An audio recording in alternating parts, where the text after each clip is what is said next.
शादी की सुहाग सेज पर बैठी एक स्त्री का पति जब भोजन का थाल लेकर अंदर आया तो पूरा कमरा उस स्वादिष्ट भोजन की खुशबू से भर गया। रोमांचित उस स्त्री ने अपने पति से निवेदन किया कि माँ जी को भी यहीं बुला लेते तो हम तीनों साथ बैठकर भोजन करते। पति ने कहा, छोड़ो उन्हें, वो खाकर सो गई होंगी, आओ हम साथ में भोजन करते हैं प्यार से।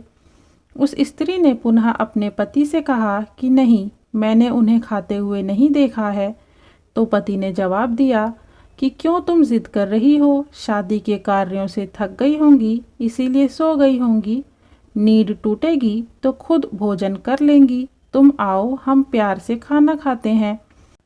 उस स्त्री ने तुरंत तलाक लेने का फैसला कर लिया और तलाक लेकर उसने दूसरी शादी कर ली और इधर उसके पहले पति ने भी दूसरी शादी कर ली।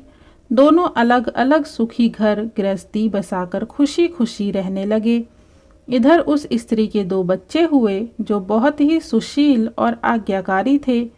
जब वह स्त्री 60 वर्ष की हुई तो वह बेटों को बोली, मैं चारों धाम की यात्रा करना चाहती हूँ ताकि तुम्हारे सुखमय जीवन के लिए प्रार्थना कर सकूं। बेटे तुरंत अपनी माँ को लेकर चारों धाम की यात्रा पर निकल गए। एक जगह तीनों माँ बेटे भोजन के लिए रुके और बेटे भोजन परोसकर माँ से खाने की विनती करने लगे। उसी समय उस स्त्री की नज़र सामने एक फटे हाल, भूखे और गंदे से एक वृद्ध पुरुष पर पड़ी जो इस स्त्री के भोजन और बेटों की तरफ बहुत ही कातर नज़र से देख रहा था। उस स्त्री को उस पर दया आ गई और बेटों को बोली, जाओ पहले उस वृद्ध को नहलाओ और उसे वस्त्र दो, फिर हम सब मिलकर भोजन करेंगे। बेटे जब उस वृद्ध को नहलाकर कपड़े पहनाकर उसे उस स्त्री के सामने लाए तो वह स्त्री आश्चर्यचकित रह गई। वह वृद्ध वही था जिससे उसने शादी की सुहाग रात को ही तलाक ले लिया था। उसने उससे पूछा कि क्या हो गया जो तुम्हारी हालत इतनी दयनीय हो गई। तो उस वृद्ध ने नज़र झुका के कहा कि सब कुछ होते हुए भी मेरे बच्चे मुझे भोजन नहीं देते थे, मेरा तिरस्कार करते थे, मुझे घर से बाहर निकाल दिया।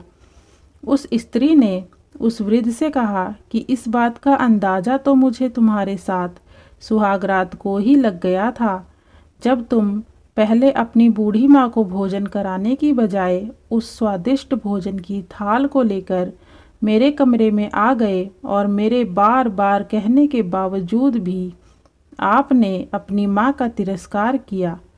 उसी का फल आज आप भोग रहे हैं। जैसा व्यवहार हम अपने बुजुर्गों के साथ करेंगे उसी को देखकर हमारे बच्चों में भी यह गुण आता है कि शायद यही परंपरा होती है। सदैव माँ बाप की सेवा ही हमारा दायित्व बनता है। जिस घर में माँ बाप हंसते हैं वहीं प्रभु बसते हैं। वीडियो का ये प्यारा सा संदेश आपको कैसा लगा कमेंट में ज़रूर बताएं। वीडियो को लाइक और चैनल को सब्सक्राइब करना ना भूलें। धन्यवाद।